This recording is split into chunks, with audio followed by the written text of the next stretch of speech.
At lumipad na nga agad ang ating inutang.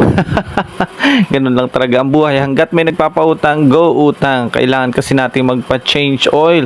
At dahil pang-apat ako at matagal ako maghihintay, kinapala natin ang mukha. Hiningi ko na agad ang password ng wifi.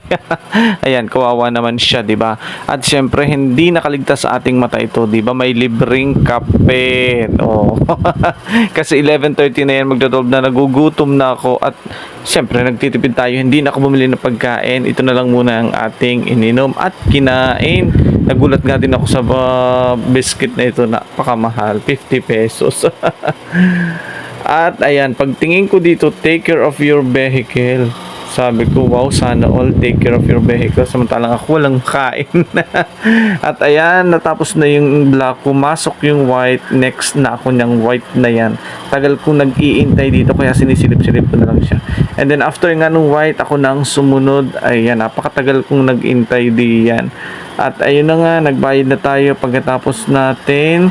At talaga namang pikit mata. At pagkatapos ay umuwi na nga ako. At bago ako dumiretso sa bahay, nagpa-car wash muna tayo para talagang malinis na ang ating car. Ready na for Monday. Yun lang guys. Thank you for watching.